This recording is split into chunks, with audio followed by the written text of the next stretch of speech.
nila. Why will you insist on building condominium? Dahil kikita ka doon sa contractor ng condominium na may porsyento ka doon, kaya pinag-i-insist mo yung condominium. Why will you insist on building condominium? Dahil kikita ka doon sa contractor ng condominium. Yes, it is 2,600 a month, so Okay. not 4,000 Do you think pesos. the poor can afford 2,600 a month when they're earning only below 500 a day? Amortization How much subsidy is the in partnership amortization? sa LGUs. Kasi ang amortization, pag lupa lang ang binigay mo, 500 pesos a month. Yan ang experience namin sa Las Piñas. Now, pag condominium, magkano? 1,500 pesos a month. That's where this comes in, Mr. President. Hindi nila ma-afford eh. Yun That's yung, the problem. Yun po. Why will you insist on building them condominiums when you can distribute the land to them 500 a month lang? Ang babayaran nila. Why will you insist on building condominium? Dahil kikita ka doon sa contractor ng condominium na may porsyento ka doon, kaya pinag-i-insist mo yung condominium. Bakit nyo ini-insist ang condominium? Payag naman yung mahihirap na i-distribute na lang yung land sa kanila, and that's 500 a month. kahit alin sa mga... Ano gagamitin mo sa condominium kung yung lang land lang na murang-mura hindi mo magawa? Anong model yun sa condominium? You will say that it will be financed by the private sector. Yes, Madam, ang problema, Mr. igagaranti President. din ng government yan. Di parang government din ang gumasta dyan. This is on the ground. Kaya ako nagsasalita, I'm hearing it in the ground. Napaalisin sila dahil pinangangakuan sila ng condominium. Tapos tinanong ko, how will you pay for the condominium? Ang sabi nyo, mag-uutang sa Pag-ibig. Pag hindi sila napasa sa Pag-ibig, hindi sila pwedeng bumili ng condominium. O where will they go? Mr.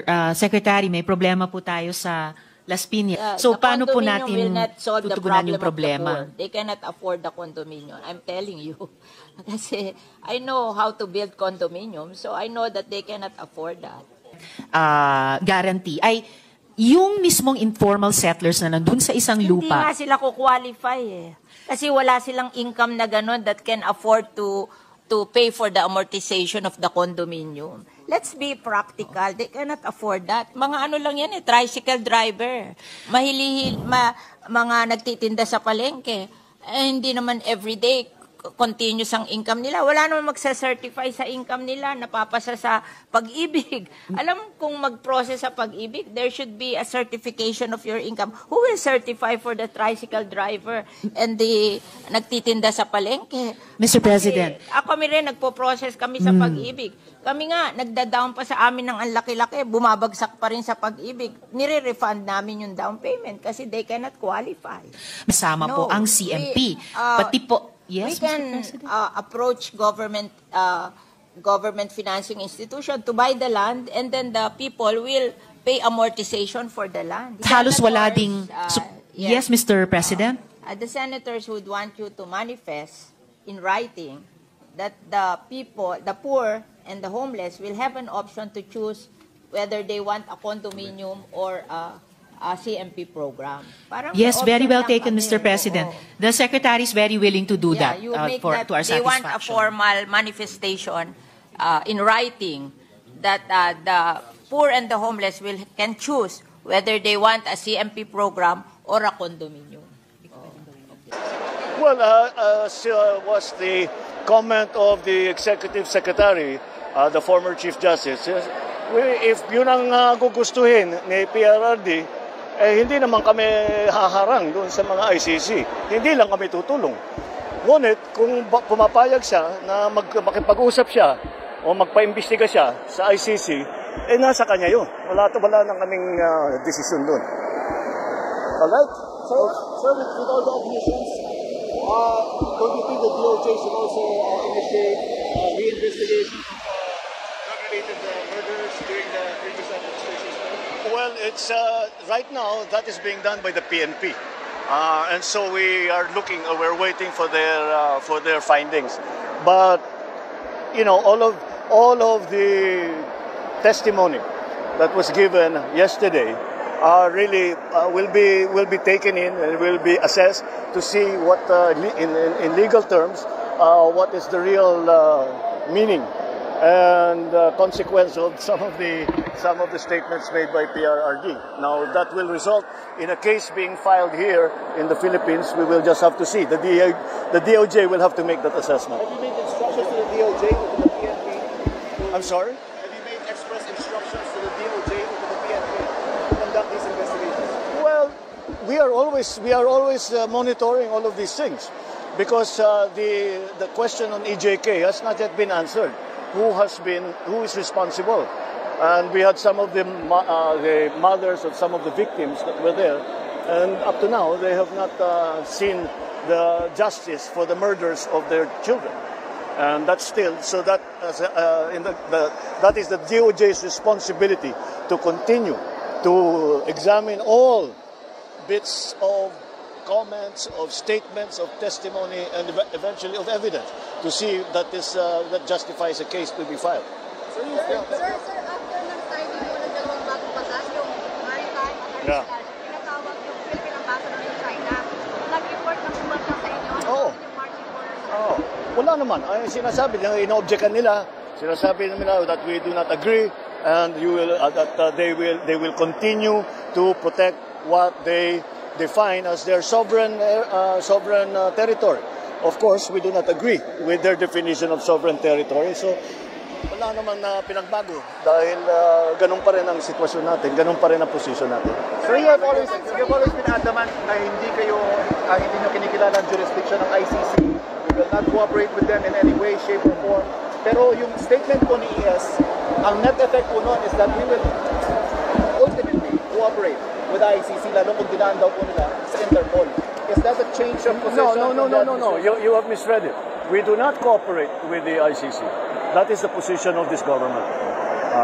Pero pag ni-red notice po ng Interpol, we will be obliged to participate. As Secretary Remulla explained before, we have obligations to Interpol, and we have to live up to those obligations. And therefore, the net effect, ganun din po. We'll see. We'll see How far it goes. We'll see what the ICC does. Comment of the Executive Secretary, the former Chief Justice. If yun ang gugustuhin, maybe hindi naman kami haharang doon sa ICC. Hindi lang kami doon po. Ngunit, kung lumapayag siya, pag mag-usap siya, o magpa-imbestiga siya sa ICC, nasa kanya yun. Wala na kaming decision. Alright? Sir, with all the admissions, the DOJ should also initiate reinvestigation of drug-related murders during the previous administration's time. Well, it's right now that is being done by the PNP, and so we're waiting for their findings. But all of the testimony that was given yesterday will be taken in and will be assessed to see what, in legal terms, what is the real meaning and consequence of some of the statements made by the PRRD. That will result in a case being filed here in the Philippines. We will just have to see. The DOJ will have to make the decision. Have you made instructions to the DOJ or to the PNP? Have you made express instructions to the DOJ or to the PNP to conduct these investigations? We are always monitoring these things because the question of EJK has not been answered. Has been always responsible. We had some of the mothers of some of the victims. Now we have seen justice for the members of their children.